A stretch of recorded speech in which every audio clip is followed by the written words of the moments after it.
बंधू भगिनींचं मी आज आणि माझ्याबरोबर इथं उपस्थित असणाऱ्या सर्व माझ्या सहकाऱ्यांचं मी स्वागत करतो. थोडा उशीर झाला त्याच्याबद्दल दिलगिरी देखील व्यक्त करतो. मधल्या काळामध्ये आपल्याला सगळ्यांना माहिती आहे की आमचं अधिवेशन शिर्डीला होतं 4 आणि 5 तारखेला. 4-5 तारखेला शिर्डीला अधिवेशन असताना मी 3 तारखेलाच तिथं गेलो. 4 तारखेला मी दिवसभर तिथं होतो. मात्र रात्री माझा खूप पूर्वी आमचा एक कार्यक्रम बाहेर परदेशातला 5 दिवसाचा ठरलेला होता. तो मला रद्द करता आला नाही. मला जाणंच भाग होतं आणि तो घरगुती होता. थोडंसं तिथं मला नाही म्हणता आलं नाही आणि मी 10 तारखेला पुन्हा रात्री आलो. परंतु त्या 4-5 दिवसामध्ये बऱ्याच घटना घडल्या आणि नेहमीप्रमाणे मी जर कधी प्रेसच्या समोर आलो नाही तर अजित पवार कुठं गेलेले आहेत, अजित पवार उपलब्ध नाहीत, अजित पवार नाराज, अजित पवार अमकं तमकं, फारच आमच्यावर प्रेम ओतू जातं, अशा प्रकारच्या बातम्या येतात. तुम्हाला सगळ्यांना माहिती आहे की माझं पहिल्यापासून जे काही आहे ते मी स्पष्टपणे सांगत असतो.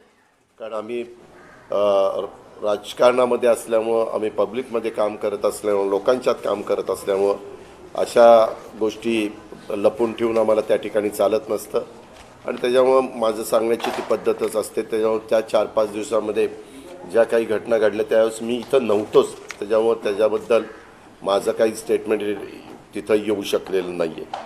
हे पण आपण सगळ्यांनी लक्षामध्ये त्या निमित्तानं घ्यावं. आपल्याला आज सगळ्यांना सांगायचं की काल पंडित जवाहरलालजी नेहरू आणि लहुजी साळवे वस्ताद ह्यांची जयंती होती. तसंच आज 15 तारीख आहे. थोर क्रांतिकारक, देशाचे स्वातंत्र्य लढ्यातील महान योद्धा म्हणून ज्यांची ओळख आहे, आदिवासी जननायक बिरसा मुंडा यांची जयंती आहे. मी सुरुवातीलाच बिरसा मुंडा यांना अभिवादन करतो, वंदन करतो. त्यांच्या त्यागाला, त्यांच्या देशभक्तीला नमन देखील त्या ठिकाणी करतो.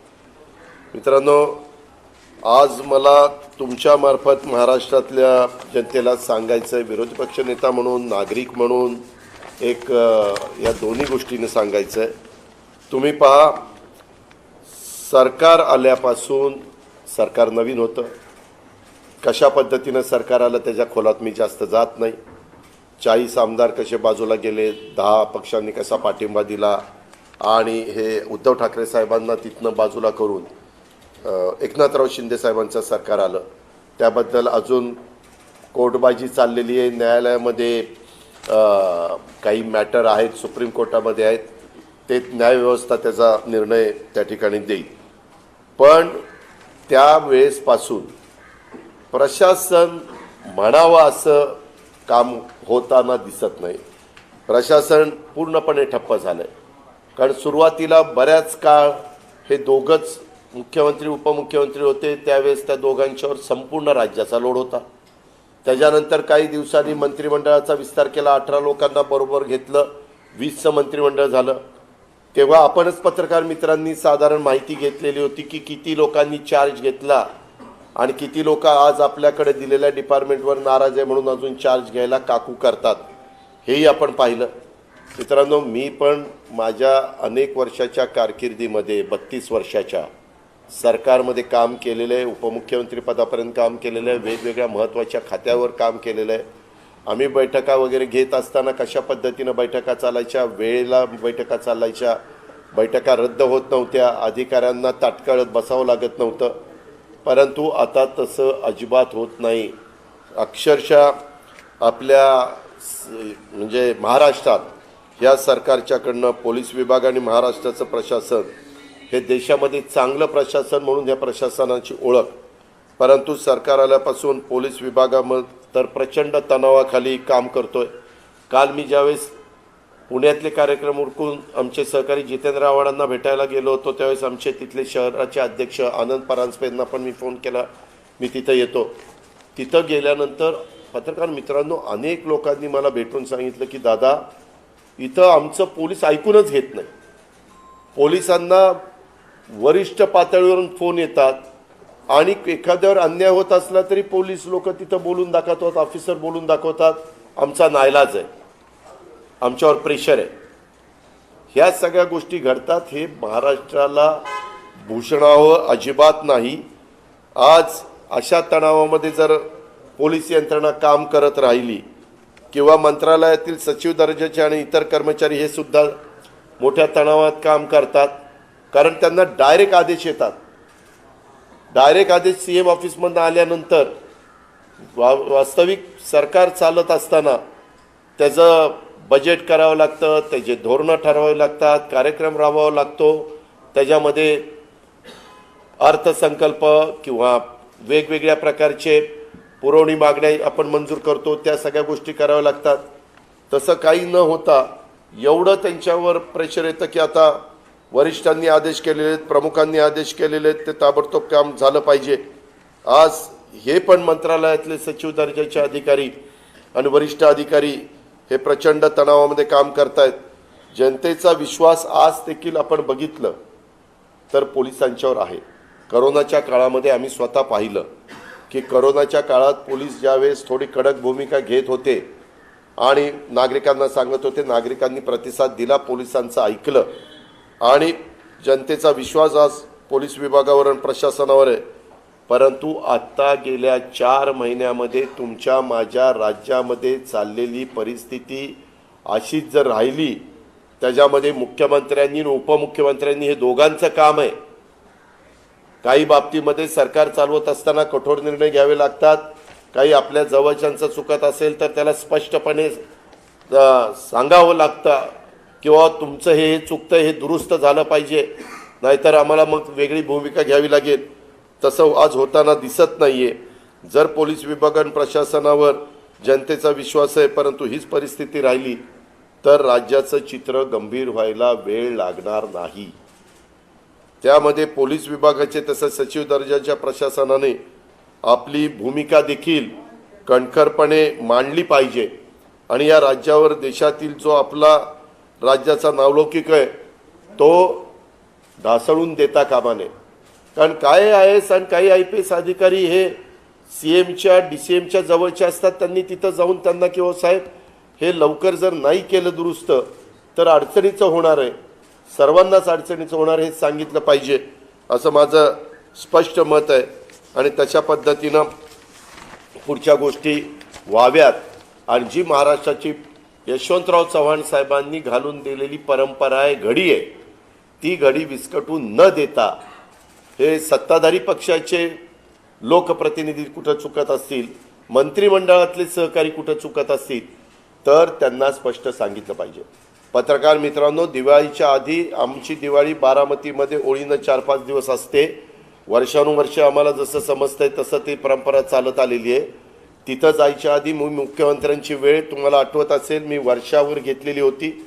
तुमच्याही काही पत्रकार मित्रांना माहिती आहे, मला देवेंद्रजींची पण वेळ पाहिजे होती, त्यांनी मला वेळ देतो म्हणून सांगितलं, परंतु शेवटी त्यांची काही अडचण झाली आणि मग त्यांचा मला फोन आला की सह्याद्रीला न देता तुम्ही त्या ठिकाणी गरवारे क्लबलाच या आणि वानखेडेला तिथं वेळ देतो। त्यांनी वेळ दिली, नंतर तुम्ही पण मला काही जण भेटला, त्यावेळेस मी दोघांनाही वेगवेगळं सांगितलं की मुख्यमंत्री महोदय, उपमुख्यमंत्री महोदय, सध्या तुमच्या पक्षामध्ये वाचाळ, तुमच्या म्हणजे शिंदे गट आणि भाजप ह्याच्यामध्ये वाचाळवीरांचं मोठ्या प्रस्त वाढलेलं आहे।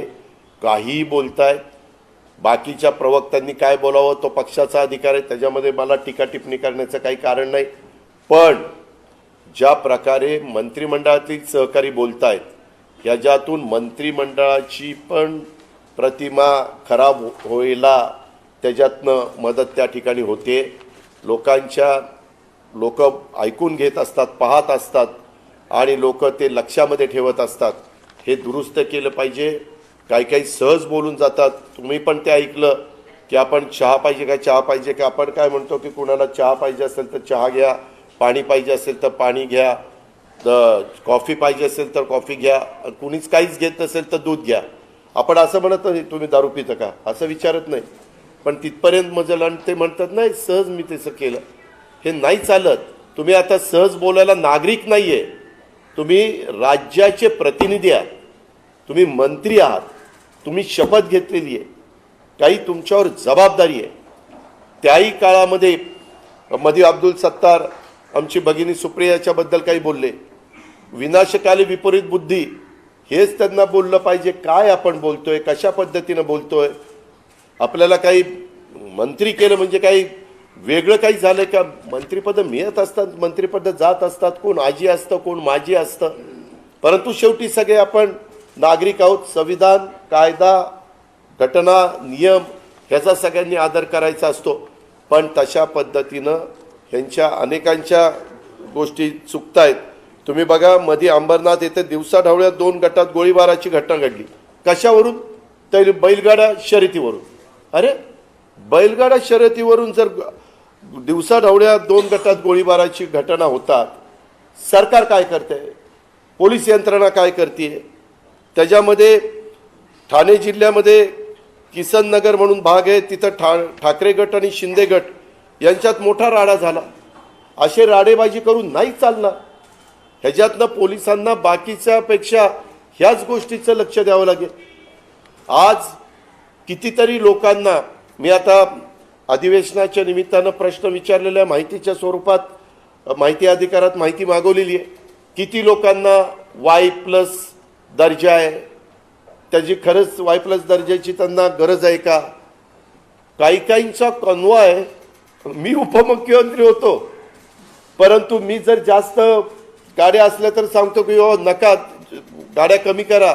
लोकांनी म्हणजे काही अधिकाऱ्यांनी त्या कामामध्ये यायचं काही कारण नाही. आज 20-20, 25-25, 30-30 गाड्यांचा गव्हर्नमेंटचा कन्वॉय. अरे हा पैसा काही तुमचा नाही आहे, सरकारचा पैसा आहे, टॅक्स रूपाने आलेला पैसा आहे. आणि ज्या आमदाराला कुठल्याही पक्षाच्या त्यांना बंदोबस्त द्यायची गरज असेल तर जरूर द्या, दिला पाहिजे. कारण त्यांचं संरक्षण करणं, नागरिकांचं संरक्षण करणं, महाराष्ट्रातल्या शेवटच्या माणसाचं संरक्षण करणं ही सरकारची जबाबदारी आहे. पण सरसकट सगळ्यांना, अहो काही काही माजी नगरसेवक, ते आता माजी आहेत तरी त्यांच्याबरोबर स्टेंगन धरून 2 पोलीस असतात. अरे कोण त्याला खातंय, कोण काय करतंय? तो आता माजी झाला ना बाबा. आणि त्यांनी जर काही गंभीर चुका केल्या असतील तर तो त्याचा निस्तरेल. त्याच्याकरता सरकारी यंत्रणेचं संरक्षण देण्याचं काय कारण आहे? पोलीस यंत्रणेचं संरक्षण देण्याचं काय कारण आहे? तुम्ही पहा, मुंबई आणि परिसरात गोवरची आत्ता सध्या मोठ्या प्रमाणावर साथ आहे. राज्य शासनाचा आरोग्य विभाग काय उपाययोजना करतोय, तो कमी पडतोय. त्याच्यामध्ये त्यांनी वॉर फुटिंगवर काम केलं पाहिजे. करोनाच्या काळामध्ये तुम्ही पाहत होता, सतत मुख्यमंत्री प्राईम मिनिस्टरच्या बरोबर VCच्या द्वारे सगळ्या विभागीय आयुक्त, तो जो टास्क फोर्स निर्माण केलेला होता त्यांच्याशी संपर्क साधणं, जिल्ह्याच्या स्तरावर संपर्क साधणं, असं काम चालू होतं. महागाईवर तर फार बोलून काही उपयोग नाही, कारण सत्ताधारी पक्षाचेच वरिष्ठ नेते सांगतायत की आता महागाईवर बोलून उपयोग नाही. 10 वर्षापूर्वी 40,000चा मोबाईल हा 4,000त मिळतो, त्यापेक्षा महागाई कमी झाली आहे, त्या असा त्यांचा दावा आहे. किती हास्यास्पद किस्सा हा दावा आहे. आज देखील काही फोन, कुठल्या कंपनीचा फोन आहे त्यालाही नवीन जर फोन त्या ठिकाणी आला तर तो काही लाख रुपयाला फोन आहे, पण हे असली काहीतरी थातूरमातूर उत्तरं देतात. त्याच्यामध्ये आपल्या महाराष्ट्रामध्ये असणाऱ्या सगळ्याच वरिष्ठांनी आपल्या महाराष्ट्रामध्ये कारखानदारी येण्याच्या करता प्रयत्न केला पाहिजे. आज कधी यांच्या काळामध्ये बाहेरचे लोक, बाहेरचे मुख्यमंत्री आणि बाहेरून आलेले वरिष्ठ लोक इथं बसून तुम्ही महाराष्ट्र सोडून ह्या राज्यात जा, त्या राज्यात जा अशा पद्धतीनं सांगताय, हे राज्याला भूषणावं आहे का? मोठे प्रकल्प आता चाललेतच ना. काहीतरी मी उदय सामंतांचं स्टेटमेंट ऐकलं की 30 दिवसामध्ये पत्रिका काढून महाराष्ट्रातील उद्योग बाहेर का गेलेत ते सांगणार आहेत. जरूर सांगावं. जर उद्धव ठाकरे साहेबांच्या नेतृत्वाखाली आमच्याकडनं काही चुकलं असेल तर तेही लोकांच्या समोर आलं पाहिजे. आणि यांच्या 5 महिन्याच्या नाकारतेपणामुळं यांनी ते प्रकल्प आपल्याकडं राहण्याच्या करता जे काही महत्त्वाचे निर्णय घ्यायला पाहिजे ते जर घेतले नसतील आणि म्हणून प्रकल्प बाहेर गेलेले असतील तर तेही सांगितलं पाहिजे. आता काही महत्त्वाचे प्रकल्प बाहेर गेले, त्याच्यातले मोठे उद्योगपती म्हणतात अहो ह्याच्यापेक्षा मोठे प्रकल्प आणा ना. कधी आणणार आहे? कुणी अडवलंय? त्या तरुणांनी त्यांची वय त्या ठिकाणी नोकरीची जायला लागलेली आहेत. महागाई आणि या सगळा जो कायदा सुव्यवस्थेचा बोजवारा चाललेला आहे, ह्या सगळ्या गोष्टी आपण लक्षामध्ये घेतल्या पाहिजे. त्याच्या संदर्भामध्ये या सगळ्या बाबी आपल्या सगळ्यांच्या लक्षामध्ये आणून देण्याचं माझा विचार होता आणि म्हणून मी आज ही प्रेस कॉन्फरन्स घेतली. मी काही ठिकाणी सांगितलेलं पण होतं की मी मुंबईमध्ये मंगळवारी पत्रकार मित्रांशी त्या ठिकाणी बोलून आज जे काही महाराष्ट्रामध्ये कायदा सुव्यवस्थेची ऐसी तैसी चालली ते सांगण्याचा प्रयत्न करीत होतो. त्यांचा अधिकार आहे, पण वस्तुस्थिती सांगणं हे विरोधी पक्षनेता म्हणून माझं काम आहे. आज पोलीस बदल्यांच्या संदर्भामध्ये वेगवेगळ्या प्रकारची चर्चा चाललेली आहे. एस टी महामंडळाचे प्रश्न मी करोनाच्या काळामध्ये दर महिन्याला उद्धव ठाकरे साहेबांनी मला सूचना दिली होती, त्याप्रमाणे पगाराला पैसे देत होतो. अधिवेशनामध्ये मार्चमध्ये पर्यंत नाही, एप्रिलपर्यंत मंजुऱ्या घेत होतो, कारण मार्चचं अधिवेशन असतं त्याच्यामध्ये एप्रिलचा मंजूर मिळत नाही, त्याकरता मी आधीच त्या मंजुऱ्या घ्यायचो. ह्याच्यामध्ये आपण या सगळ्या गोष्टी बघितल्या पाहिजे. आनंदाचा सीधा जो काही मध्ये दिवाळीच्या करता वाटायचा होता तो मनस्तापाचा सीधा झाला, अजूनही मिळाला नाही. एका तर 72 मंत्र्यांनी सांगितलं की तुळशीचं लग्न होईपर्यंत दिवाळी चाललेली असते तोपर्यंत आम्ही देऊ. अजूनपर्यंत महाराष्ट्रातल्या अनेक कुटुंबांना हा सीधा मिळालेला नाही. ही वस्तुस्थिती आहे. ओला दुष्काळ बिष्काळ इकडे तर लक्षच नाही आहे. त्याच्यामध्ये हे सगळे वेगवेगळे मुद्दे मी आज तर आपल्यामार्फत सरकारच्या लक्षामध्ये आणून देण्याचं काम त्या निमित्तानं करतोय. अनेकदा मी माझे वेगवेगळी पत्र देखील विरोधी पक्षनेता म्हणून मुख्यमंत्री उपमुख्यमंत्र्यांना देण्याचं काम करतच असतो. कधी चर्चेतनं पण मी त्यांना सांगत असतो, कारण अनेक वर्ष ते सत्तेवर नसताना ते विरोधी पक्षनेते होते, आम्ही उपमुख्यमंत्री होतो. त्याच्यामुळं ह्या ना त्या निमित्तानं चर्चा विकास कामाच्या करता किंवा काही अडीअडचणीच्या करता होतच असते. एकनाथरावांच्या बरोबर तर आम्ही 2.5 वर्ष सरकारमध्येच एकत्र काम केलेलं होतं. त्याच्यामुळं आम्ही दोघंजण जवळजवळच बसायचो. त्यामुळं जरी आज ते मुख्यमंत्री असले तरी या सगळ्या वाचाळवीरांना आवरा, त्यांना त्या ठिकाणी ताबडतोब काही सूचना असतील त्या ठिकाणी द्या. महाराष्ट्राची जी परंपरा आहे त्याला गालबोट लागून देऊ नका. महाराष्ट्राच्या परंपरेला आपण जपलं पाहिजे. ती महाराष्ट्राची संस्कृती आहे आणि ह्याच्यातून फार विदारक चित्र आज महाराष्ट्रामध्ये त्या ठिकाणी पाहायला मिळतंय. हे कुठंतरी थांबलं गेलं पाहिजे अशा प्रकारचं माझं स्पष्ट मत आहे आणि मी ते आपल्या सगळ्यांच्या समोर या प्रेस कॉन्फरन्सच्या निमित्तानं ठेवण्याचा प्रयत्न केलेला आहे. मी त्याबद्दल काल स्वतः जितेंद्र आव्हाड आनंद परांजपेंच्या साक्षीनं मी एवढंच सांगितलं की ज्या भगिनीला तिथं जात असताना जितेंद्रजींनी बाजूला म्हणजे ते घाईत होते, त्याच्यामध्ये बाजूला व्हा म्हणत होते आणि पुढं जात होते. ती घटना घडल्यापासून त्या भगिनी केस पोलीस स्टेशनला नोंदवेपर्यंत जे मधला काळ झालेला आहे तो काळ कुणाकुणाशी चर्चा झाली, काय चर्चा झाली, त्याचं पारदर्शकपणे चौकशी केली गेली पाहिजे. त्याच्यातनं चित्र स्पष्टपणे पुढे येईल असं माझं म्हणणं आहे.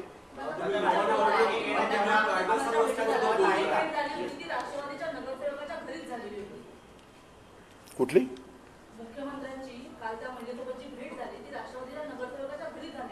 अहो ती राष्ट्रवादीच्या नगरसेवकाच्या घरी होऊ किंवा अजित पवारच्या घरी हो, ते जर त्याच्यामध्ये दोषी असतील तर अजित पवारवर पण ॲक्शन घ्या. काय पक्ष म्हणून कारवाई? मी तर सांगतो की त्याच्यामध्ये जो कोणी दोषी असेल हे पुढं आलं पाहिजे. याच्यामध्ये तुम्ही सांगताय म्हणून मी ग्राह्य धरणार नाही. चौकशीमध्ये ते पुढं आलं पाहिजे, जे पारदर्शकपणे येईल.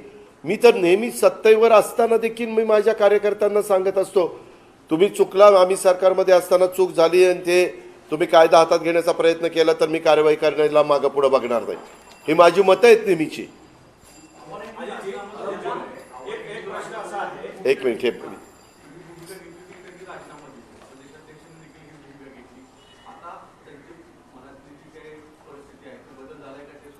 हे का मी काल त्यांच्या देखत प्रेसला सांगितलेलं उभ्या महाराष्ट्राने बघितलेलं आहे आणि माझं आज देखील मत आहे ते आदरणीय पवारसाहेबांना दैवत म्हणतात. पवारसाहेब उद्याच्याला जशा पद्धतीने सांगतील तसं ऐकतील असं माझं मत मला सांगते.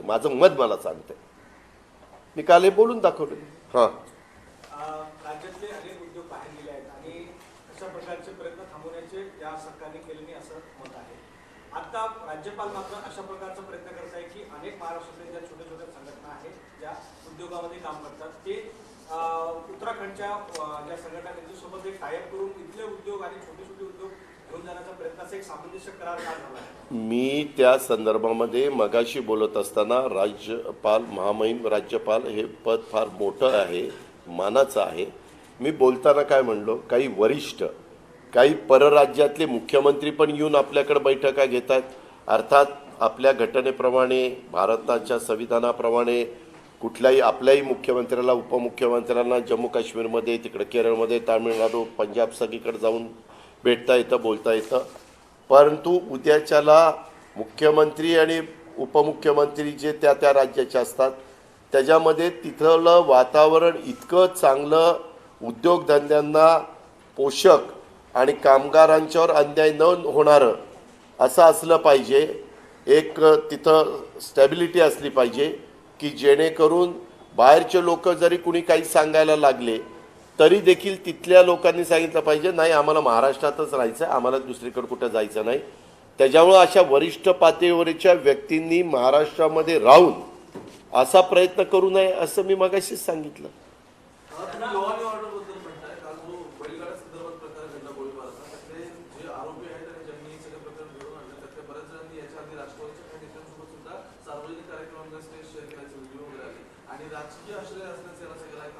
मी आपल्याला हे मत स्पष्टपणे सांगतो की अशा प्रवृत्ती ज्या आहेत कुणाचंही सरकार आलं की त्यांच्याशी जवळीक साधण्याचा प्रयत्न ही लोक करत असतात. ती लोक कुणाशी जवळीक साधू त्यांचं चुकत असेल तर तो कुठल्या गटाचा तटाचा पक्षाचा कुणाचा मी तरी माझ्या कारकिर्दीमध्ये मी अशा लोकांना कधी जवळ थारा दिलेला नाही. जरा पहिलं मराठीचं होऊ दे. काय काय काय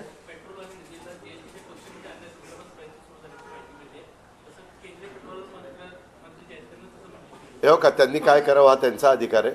पाठीमागच्या काळामध्ये आम्ही ज्यावेळेस मी त्याच्या GST काउन्सिलच्या सभेला जायचो किंवा उपस्थित राहायचो बऱ्याचदा कोरोना होता त्याच्यामुळे मला व्हिडिओ कॉन्फरन्सिंगच्याद्वारेच उपस्थित राहावं लागायचं.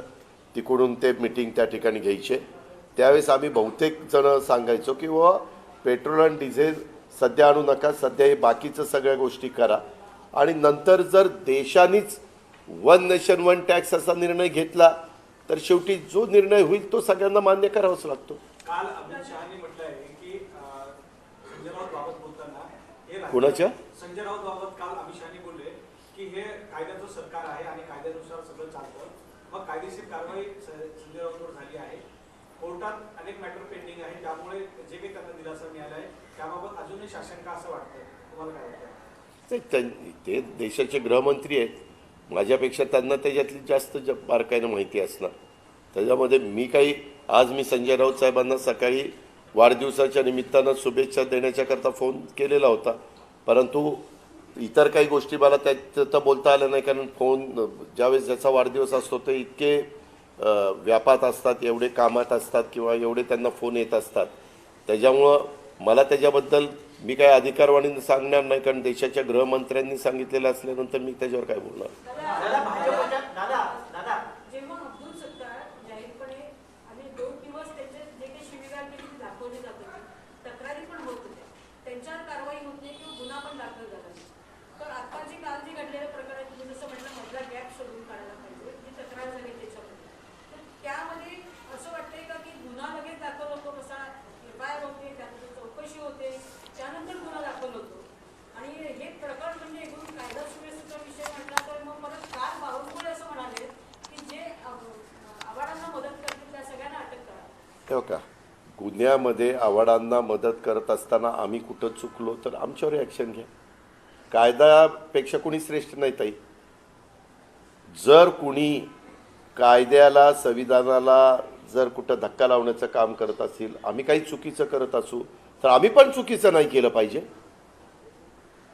हे आमचं मत आहे ना. आम्ही कुठं आणि हे का म्हणजे राजीनाम्यापर्यंत त्यांची मजल गेली. 72 तासात 2 गुन्हे. पहिलाही गुन्हा जो झाला त्याच्यामध्ये ज्याची पाठ सोडून काढली ती व्यक्ती अनेकांना म्हणाली की जितेंद्र आव्हाडांनी मला तिथं वाचवलं, बाहेर काढलं, असं ती व्यक्ती म्हणते. त्याच्यामुळं ज्या व्यक्तीला मारहाण झाली त्यांनाही विचारलं पाहिजे किंवा त्याच्यात मारहाण आनंद परांजपेंनी केली का? केली असेल तुम्ही ॲक्शन घ्या. परंतु आनंद परांजपेंचा तिथं सगळं शांतता करण्याच्या करता किंवा जितेंद्र आव्हाडांचं तिथं सोडवण्याचा प्रयत्न असेल तर तुम्ही कसं त्यांना आरोपीच्या पिंजऱ्यात उभं करता? एक भीतीचं वातावरण तयार करतायत. कारण इतक्या मोठ्या पक्षांमध्ये राजकीय सत्ता आणि विरोधी असताना हे एकमेकांना धमकी देणं किंवा हे चाललं आहे, तर सर्वसामान्य महिलांनी त्याच्यावर काय घ्यावं? ह्यामध्ये कुणीही जेवढे राजकीय पक्ष आपल्या महाराष्ट्रामध्ये काम करतात त्या सगळ्या राजकीय पक्षाच्या वरिष्ठांनी आपापल्या सहकाऱ्यांना सांगावं, अशा पद्धतीचं भीतीचं वातावरण अजिबात कुणी तयार करण्याचा प्रयत्न करू नये. कुणी जर राष्ट्रवादीचं करत असेल तर त्याला प्रांताध्यक्ष अजित पवार, जयंत पाटील, दिलीप वळसे पाटील, छगन भुजबळ, धनंजय मुंडे, सुनील तटकरे, प्रफुल्ल पटेल या सगळ्यांनी आम्ही त्यांना सांगितलं पाहिजे की हे चुकतंय, हे होता कामा नये. आम्ही जसं त्या ठिकाणी ती भूमिका मांडतोय तसं इतरांनी पण सगळ्यांनी केलं पाहिजे. महाराष्ट्रामध्ये कायदा सुव्यवस्था चांगली राहिलीच पाहिजे. आज अनेक लोकांना जर तुम्ही बंदोबस्त देऊन ते सगळे पोलीस आणि अधिकारी तुम्ही त्याच्यात जर अडकून ठेवायला लागला तर मग बाकीचं काम कुणी करायचं? राहुल गांधी यांची शेगावला सभा आहे. हा, महिला आयोगासंदर्भामध्ये प्रश्न उपस्थित होतोय. ज्या प्रकारे वेळोवेळीचा विषय झाला, जितेंद्र आव्हाडांचा विषय झाला, तत्काळ कारवाई झाली, नोटिसा पाठवण्यात आल्या. मात्र राजन पाटलांनी ज्या पद्धतीनं वक्तव्य केलं, या बाबतीत कुणी? राजन पाटलांना मोहोळमध्ये ज्यावेळेस वक्तव्य केलं त्यांना आक्षेपार्ह वक्तव्य होतं ते, त्यावेळेस मात्र त्यांना नोटीस दिली नाही किंवा त्यांच्यावर कारवाई संदर्भात कुठल्याही प्रकारे प्रोसेस देखील झाली नाही, असं देखील एक विरोधकांकडून सवाल उपस्थित. मला माहिती नाही त्याच्या संदर्भात. खाली त्या महिला मेळाव्याच्या महिलाच्या मिटिंगच्या करता आलेल्या आहेत, मी त्यांना विचारीन.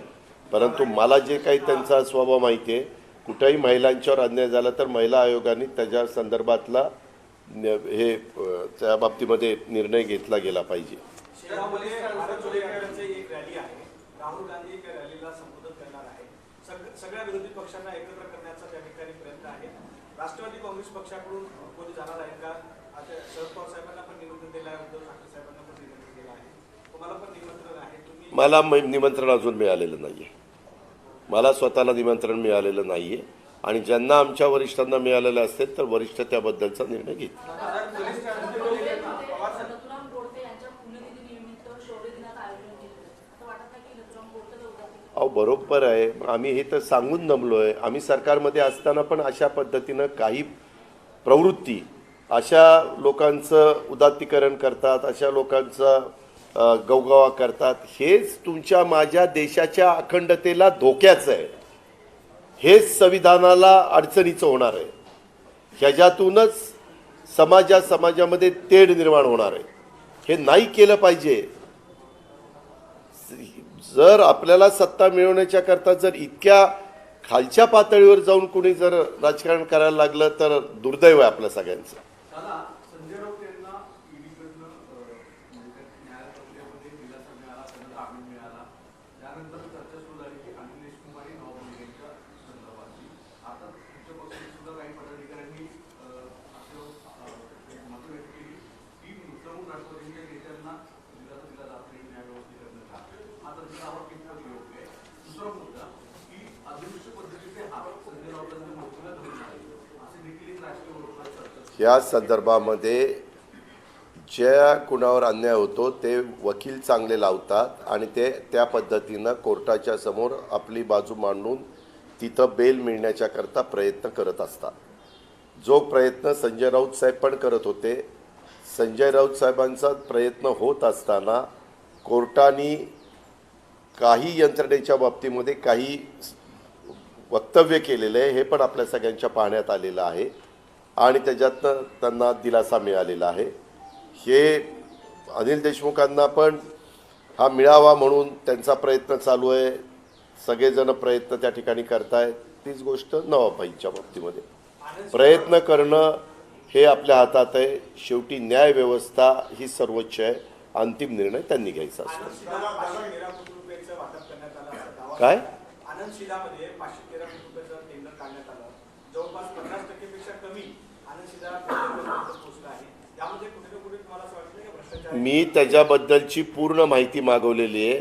पूर्णपणे माहिती आल्यानंतर खऱ्या अर्थाने साखरेचा दर काय आहे, रव्याचा दर काय आहे, मैद्याचा दर काय आहे, तेलाचा दर काय आहे, अजून काय होतं, चणा डाळ, ह्या 5चे दर त्या ठिकाणी काढणार आहे. परंतु तिथं कॅबिनेटला निर्णय झाला, त्यांनी तशा पद्धतीचा निर्णय जाहीर झाला. कसं टेंडर बोलवलं, काय बोलवलं ते माहितीच्या अधिकारात सगळं मागवलेलं आहे. ते आल्यानंतर ते पाहिल्यानंतर मी त्याच्याबद्दल माझं मत स्पष्टपणे सांगेन. तेच ना, ती सगळीच माहिती घेतल्याशिवाय मी सांगू शकत नाही. ती माहिती घेतो कारण ती 100 रुपयात द्यायचं होतं. पण त्या वस्तू सगळ्या आजच्या मार्केटप्रमाणे मोठ्या प्रमाणावर बल्कनी तुम्ही खरेदी केली तर केवढ्याला बसलं पाहिजे. कारण किरकोळ साखर घ्यायला गेला तर ती साखर 40 रुपयाला बसते. परंतु तुम्ही बरं 48 रुपये त्याच्या संदर्भात साखरेचं पोतं विकायचं म्हटलं तर ते 3100-3200 जातं. त्याच्यावर 5% GST आहे. म्हणजे तो 5-15 160-170 रुपये. त्याचा ट्रान्सपोर्टचा खर्च वगैरे ह्या सगळ्या गोष्टी आम्हाला बारकाईनं माहिती आहेत. ती माहिती मी काढतोय. ते काढल्यानंतर मला त्याच्यामध्ये काहीतरी गडबड आहे एवढं त्या ठिकाणी शंकेला जागा आहे.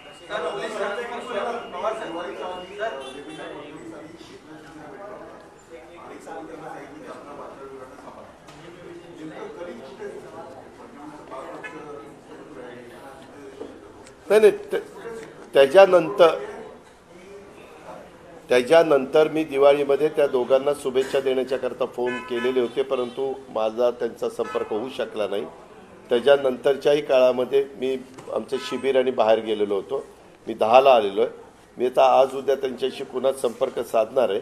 आणि मी कालच जितेंद्र आव्हाडांच्याबद्दलची प्रेस कॉन्फरन्स घेताना सांगितलं, राज्याचे गृहमंत्री या नात्याने मी ही गोष्ट देवेंद्र फडणवीस साहेबांच्याही कानावर घालणार. महाविकास आघाडीमध्ये प्रकाश आंबेडकर यांना घेण्याची तयारी आहे. उद्धव ठाकरे साहेबांना विचारलं ते म्हणतात की आम्ही प्रकाश आंबेडकर सोबत चर्चा सुरू आहे. राष्ट्रवादी काँग्रेस पक्ष त्यांना घेण्यास काही अडचण आहे का? त्याच्या संदर्भात अजून ही चर्चाच आमच्या समोर आली नाही. तुम्ही उद्या आणखीन वेगवेगळ्यांची नावं घ्याल, ह्यांच्याबद्दल अडचण आहे का? त्यावेळेस वरिष्ठ उद्धव ठाकरेंची शिवसेना, राष्ट्रवादी आणि काँग्रेस हे नेतेगण बसतील आणि तो निर्णय घेतील. दादा, छत्रपती शिवाजी महाराजांच्या चित्रपटाबद्दल न वाचायला त्यानंतर हा आव्हाडांचा विषय आला. तर आपली भूमिका ती सेन्सॉर संमत करणारी जी मंडळी आहे ती सेन्सॉर मंजूर करताना चुकीच्या पद्धतीने करत असते. तर एक काय प्रकारचा उपक्रम राबवायला पाहिजे त्यावेळेस आपण जसं जर वाचायला गेलंय तसं चुकीचं दाखवणं आणि लोकांसमोर आणणं याला रोखण्यासाठी काय? का मला काल काही क्लिप पाहायला मिळाल्या त्या सिनेमाच्या क्लिप. मी अजून सिनेमा पाहिला नाही, परंतु मी पाहणार आहे. त्या क्लिपमध्ये आम्हाला लहानपणापासून किंवा जे वेगवेगळी इतिहासाच्या बद्दलची पुस्तकं मोठ्या मोठ्या व्यक्तींनी लिहिलेली आहेत, शिवाजी महाराजांच्याबद्दल असेल, छावा संभाजीराजांच्याबद्दल असेल किंवा अनेक महान व्यक्तींच्याबद्दल असतील, तर ते पाहिलं किंवा आजपर्यंतची नाटक पाहिले, सिनेमे पाहिले, तर कुठंही प्रतापगडच्या पायथ्याशी अफजल खानाचा वध करत असताना आम्हाला हेच माहिती की अफजल खान 6 फूटवर काहीतरी उंच होते आणि शिवाजी महाराज त्या मानाने उंचीनं कमी होते. त्याच्यामुळं आपल्याला त्याच्याबद्दलची जी नाटक पण होते त्या नाटकामध्ये देखील धिप्पाड व्यक्ती दाखवली जायची, एक अशी अतिशय ॲक्टिव्ह व्यक्ती दाखवली जायची आणि ते कमी उंचीची. त्याच्यात त्यांनी वाघनख्या त्यांच्या पोटामध्ये ज्यावेळेस शिवाजी महाराजांना वरनं मारण्याचा प्रयत्न केला आणि ते चिलखत घातलेलं असल्यामुळे शिवाजी महाराज वाचले असं इतिहासात दाखवलं जातं आणि इतिहासात लिहिलेलं आहे. सिनेमात आणि ह्याच्यात दाखवलं जातं काय नाटकामध्ये. आणि हे सगळं होत असताना मग शिवाजी महाराजांनी वाघनख्या काढल्या आणि त्या वाघनख्यांनी त्यांचा कोथळा बाहेर काढला. ह्या चित्रपटामध्ये काल मी एक क्लिप बघितली. शिवाजी महाराजांनी असं अफजल खानला उचललंय, अफजल खानला, आणि असं स्वतःच्या मांडीवर ठेवलंय आणि असं त्याचं तिथे कोथळा बाहेर काढलाय. आता काय बोलावं हे, म्हणजे किती कहर करता तुम्ही. किंवा बाजीप्रभू देशपांडे पण अरे तुरे शिवाजी महाराजांना बोलतायत असं त्याच्यामध्ये दाखवलं.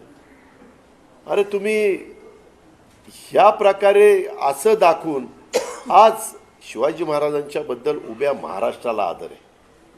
भारतातली पण कुठली व्यक्ती महाराजांचा इतिहास वाचला आणि माहिती घेतली तर आदराने बोलतात. हे आपण पंतप्रधानांच्या पासून सगळ्यांचं अनुभवलेलं आहे. मग असं असताना तुम्ही का त्याची तोडमोड करून दाखवून ह्याच्यातनं काय साध्य करता, का वातावरण खराब करता. ही सेन्सॉर बोर्डाची चुकी आहे म्हणून म्हटलं सेन्सॉर बोर्डावर आपण काय करा, कारण इथे भांडणं होण्यापेक्षा त्यांनी नाही नाही नाही नाही एक मिनिट, नुसती सेन्सॉर बोर्डाची नाही. जर सरकारने ठरवलं तर सरकार पण त्याच्या संदर्भामध्ये हस्तक्षेप करू शकतं. ही बोर्ड नेमलेली असतात, ही सरकारच नेमतं. किंवा आम्हाला आठवतंय काही काही पुस्तकांच्या बद्दल वाद झाल्यानंतर ती पुस्तकं जप्त केली आणि ती बाजूला केली. ह्या गोष्टी आहेत ना.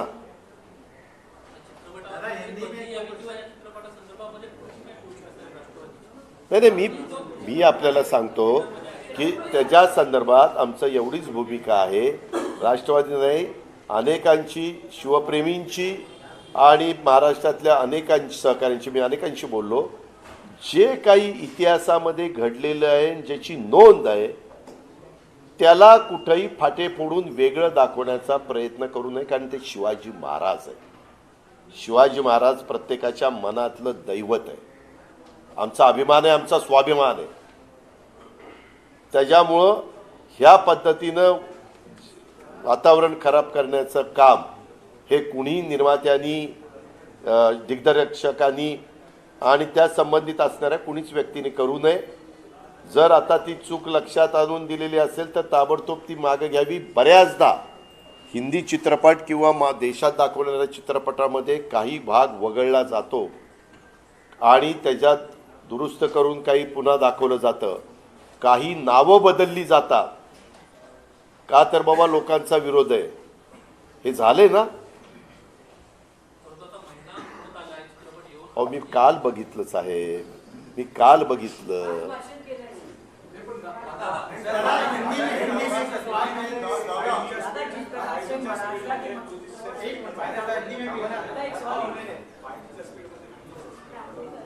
काय 5G 6Gच्या स्पीडमध्ये आपल्या देशातलं काम 2G स्पीडवर चालतं. 5Gच्या स्पीडमध्ये देशातलं काम 2Gच्या स्पीडने चालतं.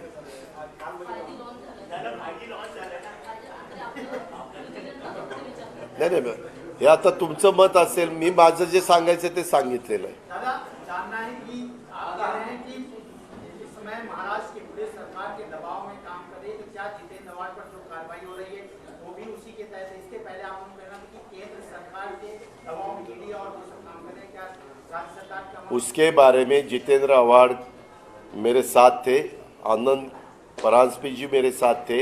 मैंने हिंदी में इसके बारे में कल प्रेस को सब बताया है. या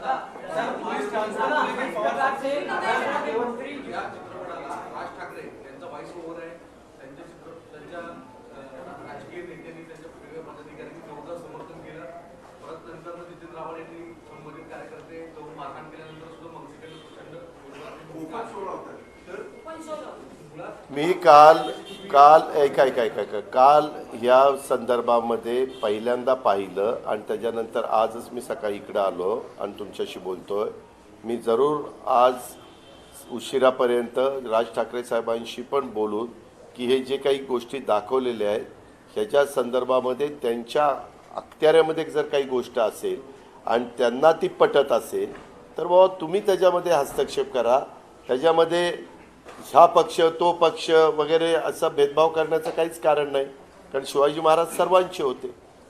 त्याच्यावर त्यांच्याशी मी जरूर बोलीन. जी स्टुडिओचा विषय आहे सर दादा, जी स्टुडिओशी तुम्ही बोलायला पाहिजे ना, त्यांनी त्याला व्हॉइस ओव्हर दिलेलं आहे. अहो तसं नाही हो, त्यांनी ज्यावेळेस खुलासा केलाय की आमचं म्हणणं काही नाही, आम्ही काही चूक केलं नाही, त्यांनी खुलासा पुढे त्यांनी नाही जी स्टुडिओचं नाही हो, मी राज ठाकरेंच्या संदर्भात जो प्रश्न विचारला त्याचं उत्तर दिलेलं आहे. सरकारकडे बंदीची मागणी करणार बघितलं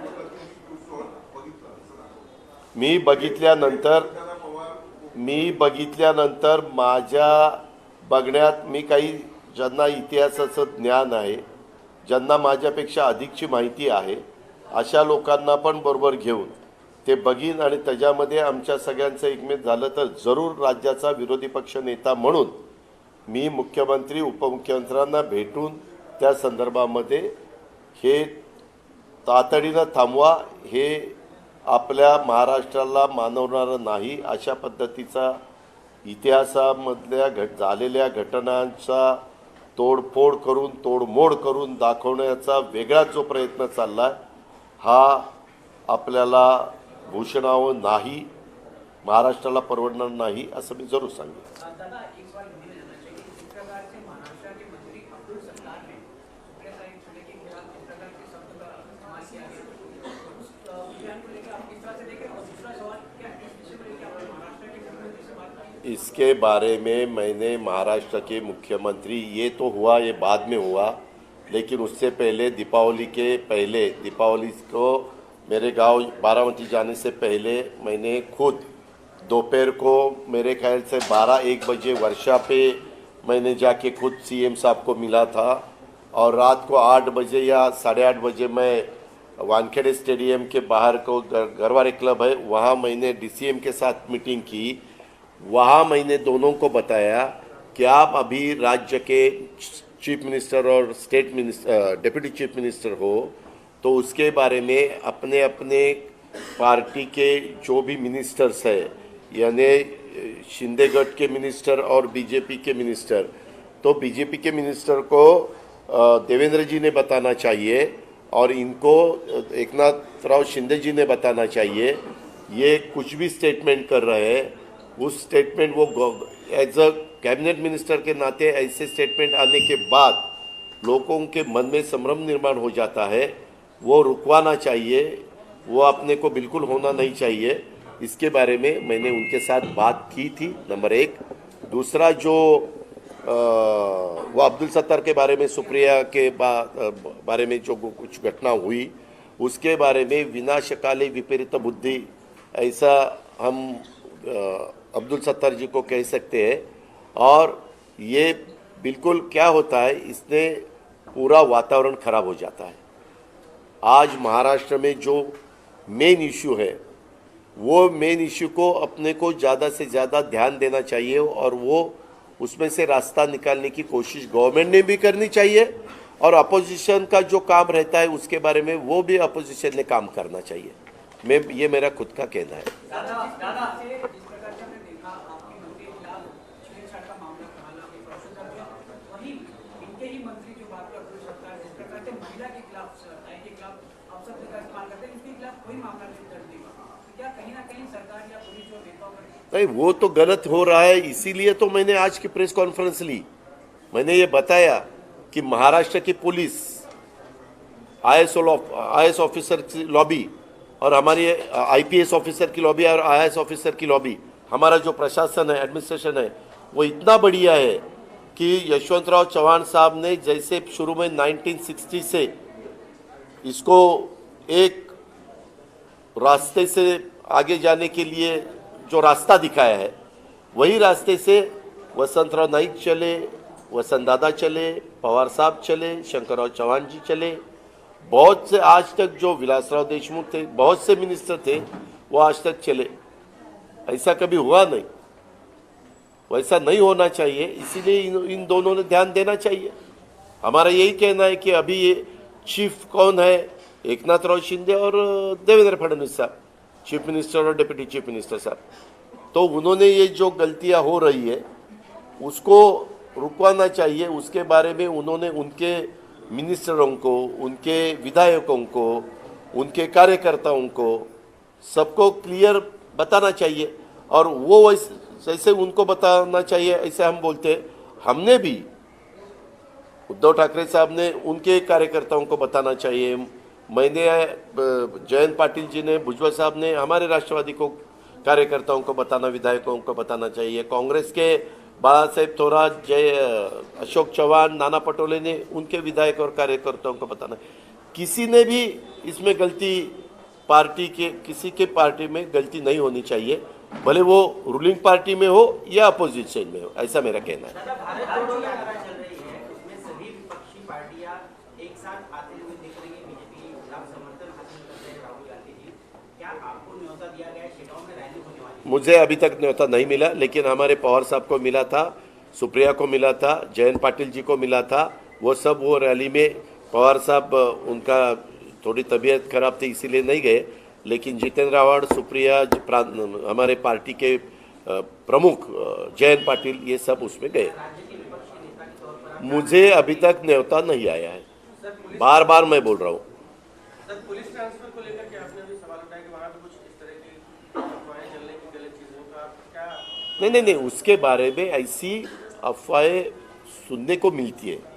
अगर उसके बारे में मुझे प्रूफ मिला, पेपर्स मिले, तो जरूर उसके बारे में मैं मेरी राय दूंगा। एक चीज़ सर, और आपने कहा कि जो सिक्योरिटी दी गई वो गैर जरूरी लोगों को भी दी गई जिनको जरूरत नहीं है। नहीं, मेरा ये कहना है सभी 40 लोगों को सिक्योरिटी, ऐसा कभी चलता नहीं।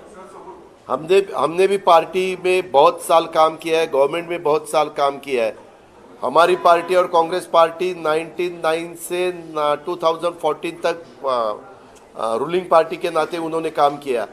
तब सभी कांग्रेस विधायकों को और राष्ट्रवादी विधायकों को सिक्योरिटी नहीं दी थी, ऐसा नहीं चलता। जितने विधायकों को जरूरत है उसके बारे में कुछ